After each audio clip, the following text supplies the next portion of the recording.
سلام الله عليكم ورحمة الله تعالى وبركاته. مرحبا بكم متتبعين ومتتبعات قناة وصفات فردوس. الوصفة ديال هذا النهار خبيزات معمرين بالكفتة والبصلة. خليكم معنا تاخذوا المقادير والطريقة ان شاء الله.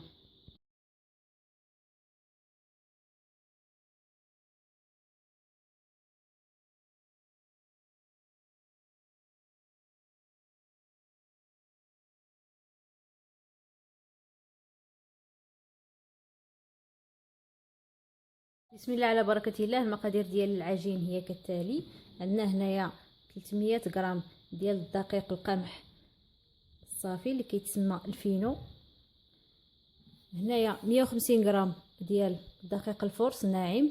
دائما كناخذوا الفينو ونديروا النص ديالو، نص الكميه ديالو ديال الفرص. هنا ملعقه صغيره ديال سنيده السكر، هنا ملعقه كبيره ديال الخميره ديال العجين العاديه، 2 معالق كبار ديال الزيت النباتيه، ملعقه صغيره ديال الملح. عندنا هنا الماء دافي بطبيعه الحال. غادي نديروا المقادير ديالنا باش تعجن.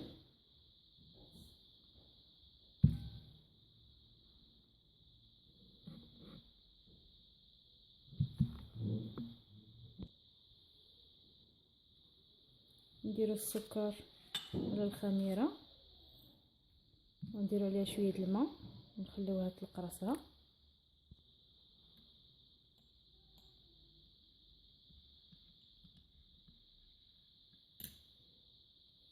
نديروا الملح،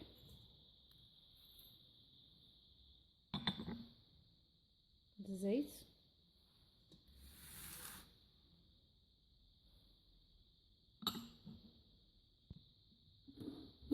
غادي نديروا كلشي باش يتعجن.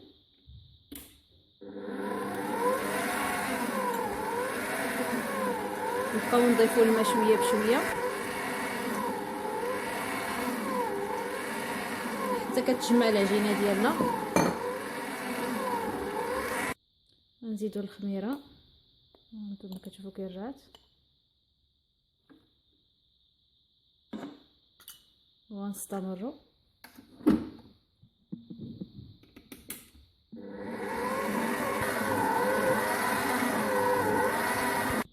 صافي العجينه ديالنا ها هي وجدات.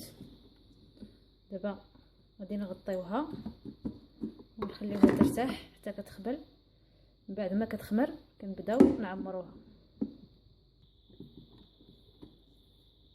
باش نحضروا الحشوه غادي نديروا شويه ديال الزيت في مقلاه، تقريبا 2 معالق كبار ديال الزيت، زيت المائده. نديروا فيها بصله كبيره مقطعه مربعات صغيره،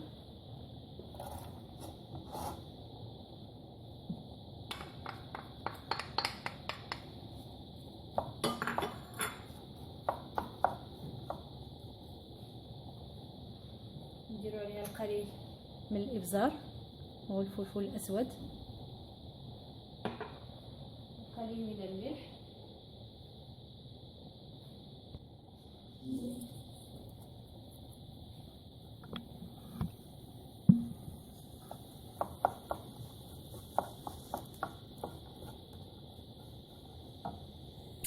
ملي تبدا البصله ديالنا كتذبال كنزيدوا عليها واحد 250 غرام ديال الكفته.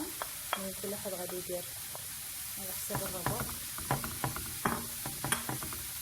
غادي نديروا عليها شويه ديال القزبور والمعدنوس مقطعين، تقريبا 3 ملاعق كبيره. نديروا معلقه صغيره ديال الفلفل الاحمر او التحميره، معلقه صغيره ديال الكمون،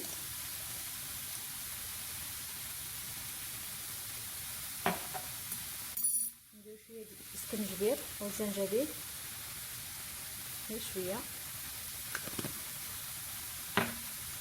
وغادي نحكو عليها شويه ديال الكوزه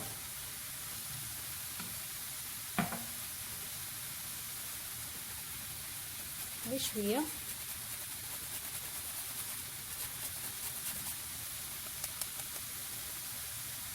كما كتلاحظوا الحبه ديال الدجاج هكا دايره اللي ما كيعرفهاش، كتعطي واحد المذاق مميز للكفته. حنا غادي نخلطوا هاد العناصر.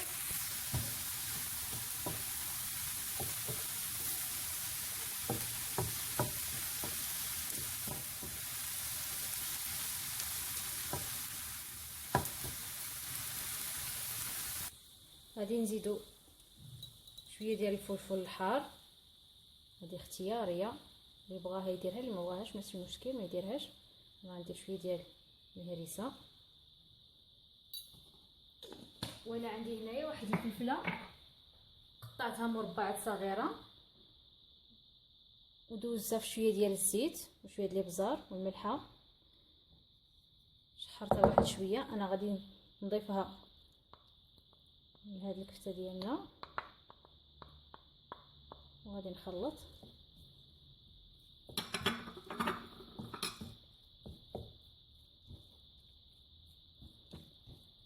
صافي هاد العناصر كلها راها طيبه، غادي نخليها تبرد واحد شويه وغنبدا نعمر بها العجين ديالي. العجينه ديالنا كيف ما كتشوفوها هي خمرات. انا غادي نحاول نبرد الحشوه ديالي في الاول قبل ما نعمر بها. غادي نوضعها في شي اناء يكون بارد. عندي هنا واحد 100 غرام ديال الجبن مبشور، غادي نزيدو على الكفته ديالنا ونخلطو، حيت الا خدمنا بهاد الحشوه وهي سخونه كتقطع لينا العجينه، فلذلك حنا كنبردوها جيدا عاد نبداو نعمرو بها.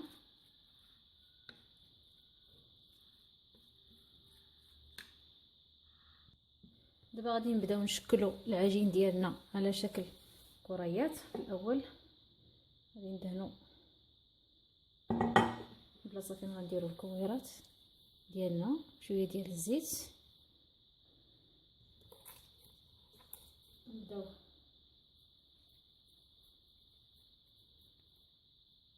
نوضعوهم على هذا الشكل حتى كنسالي.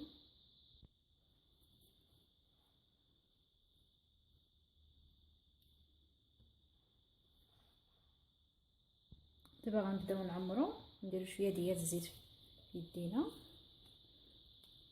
كنجيبو الكره ديال العجين ونبسطوها بهذه الطريقه، نديرو الكفته ديالنا على هذا الشكل في الوسط كما كتلاحظوا. نبداو نجمعوا الجوانب ديالها، انا غنقرب لحداكم. نبداو نجمعوا الجوانب بهذه الطريقه، حنا كنبركوا في الوسط كنجمعوا هاد الجوانب على هذه الطريقه حتى كنساليو.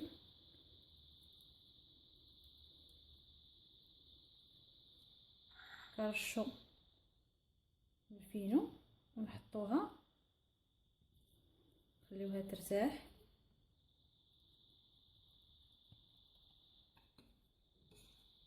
نفس الطريقه انا غنحاول نديرها لكم عده مرات.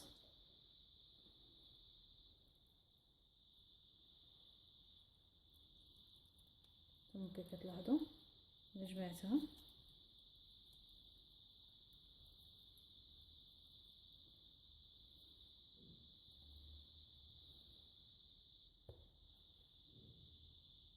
بعد ما سالينا التعمار ديال الكويرات ديالنا غادي نرشوا شويه ديال الطحين ونبداو بالاولى من صوبنا، نبسطوها على هذه الطريقه وغنخليوها تخمر نفس الطريقه.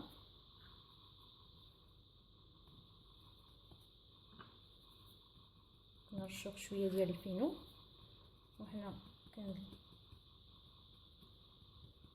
كنبسطوها كما كتشوفوا.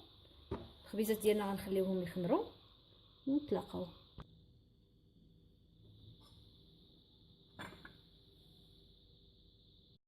الخبيزات ديالنا هما خمروا، كنديروا المقلاة ثقيله فوق البوطه حتى كتسخن، كندهنوا لها شويه ديال الزيت على الوجه ديالها كما كتلاحظوا.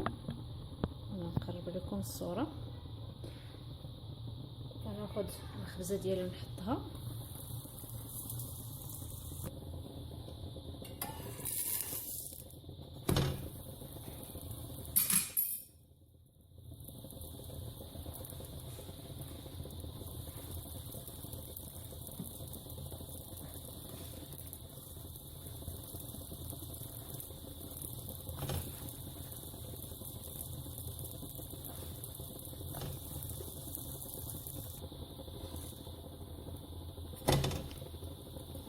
كنستمروا على هذا الشكل حتى كنطيبوهم. الا بغيتوا الخبيزات ديالكم يجيو محمرين من الجوانب كنوقفوهم بهذه الطريقه على المقلاة وحنا كندوروا حتى كيتحمروا. البطيبطات ديالنا ها هما وجدوا بالصحه والراحه. ما تردوش في اعداد هذه الوصفه، فانا متاكده انها غادي تنال الاعجاب ديالكم، خصوصا للنساء اللي خدامات خارج البيت. الا عجبتكم الوصفه ديال هذا النهار ضغطوا على زر الجرس اسفل الفيديو باش يوصلكم جديد وصفاتي. خليتكم في امان الله وحفظه، والسلام عليكم ورحمه الله تعالى وبركاته.